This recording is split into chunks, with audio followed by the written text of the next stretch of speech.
बारिश के कारण लगभग हर साल नुकसान होता रहता था पूरे हिमाचल प्रदेश में, ये हम सब लोगों ने देखा है। लेकिन अब की बार बारिश का शुरुआती दौर में ही बहुत बड़ा नुकसान हो गया, और नुकसान भी विशेष तौर से मंडी जिला के अंतर्गत हुआ। और मंडी जिला के अंतर्गत भी सबसे ज़्यादा अगर नुकसान हुआ तो हमारे सराज विधानसभा क्षेत्र के अंतर्गत हुआ, जहां 27 लोगों की, अगर हम मिसिंग और जिनकी डेड बॉडी रिकवर हुई उनकी सबको मिला करके 27 लोग बनते हैं जिनकी ज़िंदगी चले गई। जो मिसिंग है, जिंदा रहने की संभावनाएं ना के बराबर हैं, तो इसलिए ये नंबर 27 बनता है। तो ये आंकड़ा बहुत बड़ा आंकड़ा एक विधानसभा क्षेत्र के लिए। लगभग हिमाचल प्रदेश में बाकी जगह के नुकसान की रिपोर्ट्स अभी तक आ रही हैं, लेकिन मेरे ही विधानसभा क्षेत्र में लगभग 600 मकान ऐसे हैं जो पूरी तरह से नष्ट हुए, टोटल डैमेज हो गए। और लगभग 1000 के लगभग ऐसे मकान हैं जो पार्शली डैमेज हो गए, जिनको नुकसान पहुंचा। किसी का छत गिर गया, किसी का एक दीवार गिर गई, किसी का एक कोना गिर गया। तो ऐसी स्थिति में है। 300 प्लांट सेब के फलों के साथ 1-1 किलोमीटर दूर चले गए, यानी कि बहुत बड़ा नुकसान हमारी बागवानी को हुआ है, इकोनॉमी को हुआ है। आज इस सारी घटना को, यानी कि जो नुकसान की घटना 30 तारीख रात को जो हुई थी, उसको 11 दिन हो गए, 12वां दिन लग गया। लेकिन अभी तक में मेरे विधानसभा क्षेत्र की स्थिति ऐसी है, लगभग 30,000 की पॉपुलेशन ऐसी है जहां वाटर सप्लाई स्कीम्स जो है इफेक्ट हुई है, जहां अभी तक पीने का पानी सुचारू रूप से नहीं हो पा रहा है। पानी जोड़ा गया है, बरसात का मौसम है, टेम्परेरी एक व्यवस्था की गई है। अभी भी मेरे विधानसभा क्षेत्र की 20,000 से ज़्यादा पॉपुलेशन है जहां पर अभी पावर सप्लाई नहीं, बिजली नहीं है, बिना बिजली के है। नेटवर्क हमारा वो भी बहुत ख़राब है, अभी तक वो भी रिस्टोर नहीं हो पाया है।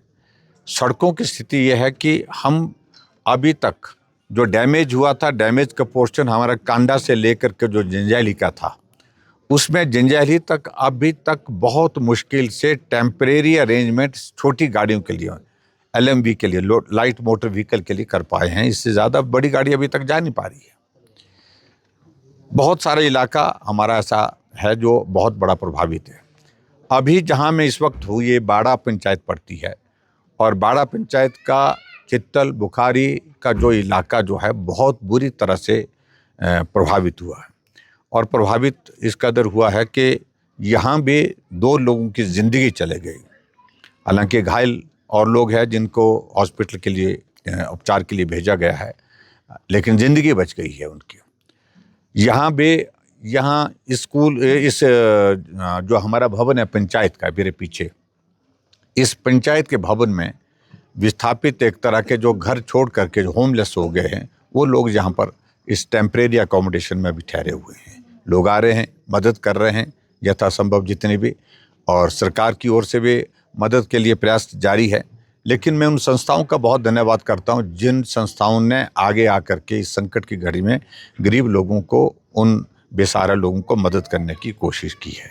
तो उसके लिए मैं धन्यवाद करता हूं। आज भी इस वक्त भी यहाँ पर हमारे साथ सामाजिक संस्था, यहाँ से पंडोह से नोबल कॉलेज ऑफ एजुकेशन जो है यहाँ पर आए, इन्होंने भी मदद की है। जो सामान हमारे सामने पड़ा है, जो घर की ज़रूरत का, वो यहाँ पर पहुँचाया। ऐसी बहुत सारी संस्थाओं ने बहुत बड़ी मदद की है। लेकिन नुकसान इस कदर है कि हमारा ये इलाका जो बहुत तेज़ी से आगे बढ़ा था, 25 साल 30 साल पीछे चला गया है। ये इस बात का हमें बहुत बड़ा दुख है।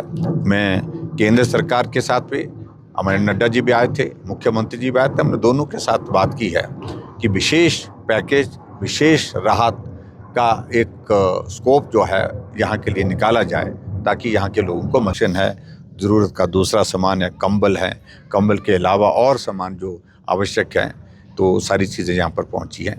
गवर्नमेंट ने भी कोशिश की है, लेकिन गवर्नमेंट के कंपैरिजन में हमारा जो संस्थाओं का, और संस्थाओं के साथ साथ में हमारी पार्टी का कंट्रीब्यूशन इस वक्त जो राहत कार्य में बहुत बड़ा ज़्यादा है। पीएम साहब से भी हो पाई है कोई बात अभी तक? मैंने अभी तक, क्योंकि पीएम साहब बाहर गए थे, मैं बात करूंगा और मैं पत्र लिख करके उनको भेज रहा हूँ, समय भी मांगूंगा।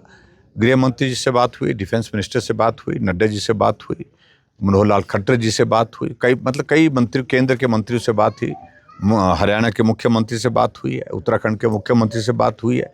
तो आगे आगे हम किस प्रकार से रिहेबिलिटेशन को काम को ठीक तरह से कर सकते हैं, वो इम्पोर्टेंट है। अभी का तो ये जो काम अभी तो चल रहा है, ये तो सिर्फ और जो राहत देने का, यानी कि राहत के कार्य, यानी कि इस संकट की घड़ी में थोड़ी सी मदद है। लेकिन प्रश्न आगे है, जो हमारे सामने जो बहुत जटिल प्रश्न है कि आगे क्या होगा।